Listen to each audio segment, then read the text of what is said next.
자, 여러분 반갑습니다. 우리 이제 교회에서 학생들을 상담을 하다 보면 이제 진로에 대해서 우리가 좀 얘기할 때가 많이 있어요. 그렇죠? 특히 고등학생들 같은 경우 교회에서는 그러면 우리 학생들에게 진로 상담을 어떻게 해야 될 것인가, 이 부분에 대해서 한번 좀 고민을 좀 해보려고 합니다. 보통 우리 이제 교회에서 이제 우리 이제 설교할 때나 뭐 이렇게 가르칠 때 하나님의 영광을 위해서 살아라고 얘기를 하잖아요. 그것이 인생의 제일 된 목적이라고 얘기를 하죠.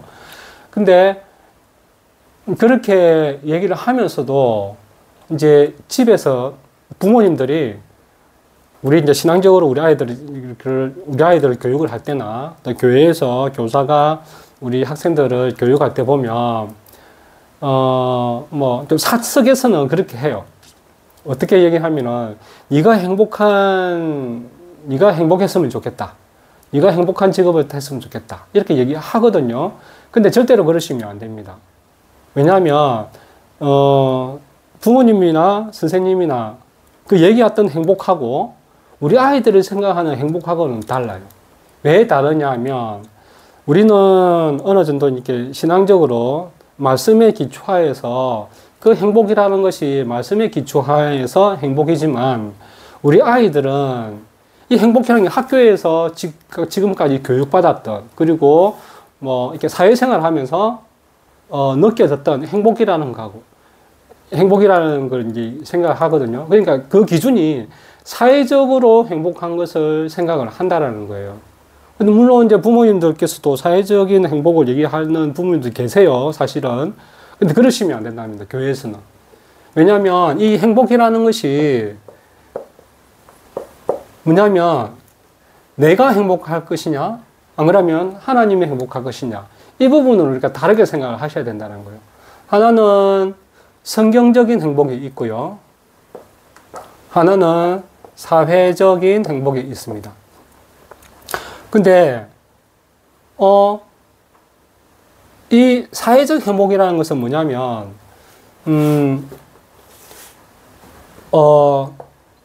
사실은 실존주의에서 나와요. 실존주의. 그러니까 인본주의에서 나온다는 거예요. 왜냐하면 이 사회적으로 행복하다는 건 뭐냐면, 쉽게 말하면 자아 실현의 단계를 얘기를 하는 겁니다. 그게서 뭐냐면 인간의 어떤 욕구들의 최고 높이 있는 그런 이제 욕구이기도 하거든요. 그렇게 된다면 우리는 이 행복이라는 것이 내가 만족하는 나의 욕구를 만족하는 최상의 것을 우리가 행복이라고 생각할 때가 많이 있어요. 근데 그것을 학교에서도 그렇게 가르치고 사회에서도 그것이 행복이라고 하는 거예요. 그렇죠? 그렇게 되면 우리가 성경적인 행복이라는 것은 다른 거예요. 자, 이 얘기를 처음에 왜 했냐면, 우리가 인생에서 제일 되는, 우리 삶에서 제일 되는 목적이 하나님의 영광을 위해서 살아가는 것인데, 우리가 성경적으로 보면 그것이 우리의 행복이거든요. 그렇잖아요. 그래서 사실 하나님의 영광을 위해서 살아나가는 것이 행복일까? 사회에서 얘기를 하는 행복일까? 정말 기분 좋은 일일까? 아니거든요. 성경적으로 행복하다는 것은 힘든 일을 할 때가 많이 있어요. 바울처럼. 바울이 우리가 사회적으로 봤을 때 행복한 인생이었을까?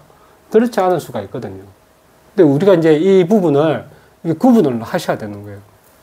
그래서 우리 아이들 진로 교육을 할 때, 네가 행복한 삶을 살았으면 좋겠다, 이런 얘기를 신앙인으로서는 하시면 안 되는 거예요.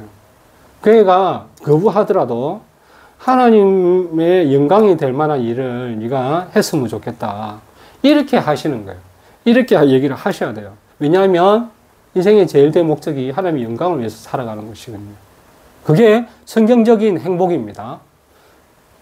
사회적인 행복을 조금 더 얘기를 하자 하면 실존주의라고 얘기를 했잖아요. 이 실존주의라는 것의 이제 주인은 뭐냐면 나예요, 나.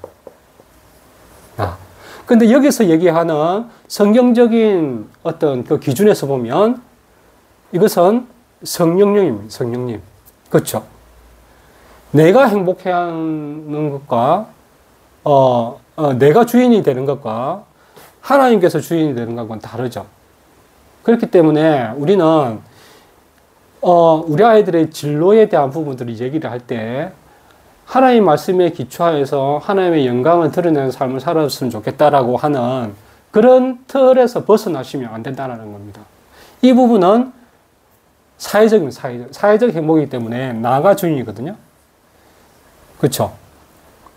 그래서 조금 정리를 하자 그러면 진로라는 것이 우리 아이들이 인생을 살아나가는데 어떤 방향으로 갈 것인가 이 부분이잖아요. 그러면 당연히 우리의 인생의 삶이 하나님의 영광을 드러내야 되는데 그것이 가장 잘 나타나 있는 것이 뭐냐면 바로 요셉입니다.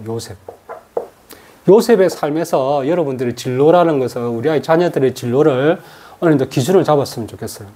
요셉은 보디발의 집에 들어가서 이제 보디발의 집에 모든 일을 담당을 하잖아요. 그 일을 보고 다른 사람들, 다른 하인들이나 뭐 보디발이나 뭐 주위의 사람들이 무엇을 보았냐면 요셉을 보고 하나님이 함께 하시는 것을 다른 사람이 보았다라는 겁니다. 요셉의 삶을 보고 이것이 바로 하나님의 영광을 드러내는 삶입니다. 그러니까 요셉 말고 우리 자녀들이 그리고 교회에서의 우리 학생들이라는 이름으로 넣으면 우리 학생들의 삶을 보고 다른 사람들이 저 사람은 하나님과 함께 하고 있구나 라는 것을 알 때 그것이 하나님의 영광이 드러나는 삶이라는 겁니다. 그러면 이 사람은 자신의 일에 대해서 최선을 다해야 되겠지만 결국에는 신앙을 지키는 삶 그리고 하나님의 영광을 드러내기 위해서 자신이 어떤 삶을 선택을 하더라도 이 요셉과 같은 모습으로 살아야 된다는 것이겠죠. 그러면 우리 아이들이 진로에 대한 상담을 할 때 어떻게 해야 될까? 이제 하나님의 영광을 드러낸다는 것이 무엇인가를 얘기를 해 주셔야 되는 겁니다. 그랬을 때 사회에서 얘기하는 행복이라는 것은 전혀 다르다는 것을 얘기를 해 주셔야 되고요. 또 그래서 결국에는 자신의 삶에 어떤 방향으로 나아갈 것인지 성경에 기초하여서 어떤 가이드라인을 잡고 거기에서 최선을 다하면 하나님께서 이 길로 인도해 주신다는 겁니다. 요셉처럼. 그렇죠? 예. 그러면 우리 아이들이 기도하고 준비하고 주어진 일에 최선을 다하고 학생들이면 공부겠죠. 최선을 다하다 보면 그 길을 인도하시는 하나님의 손길을 느낄 수가 있다는 겁니다. 그렇게 했을 때 주어진 삶에 최선을 다하면 이런 주위의 사람들로부터 하나님과 함께하는 삶을 사는 사람이구나 라는 것을 알게 된다는 거죠.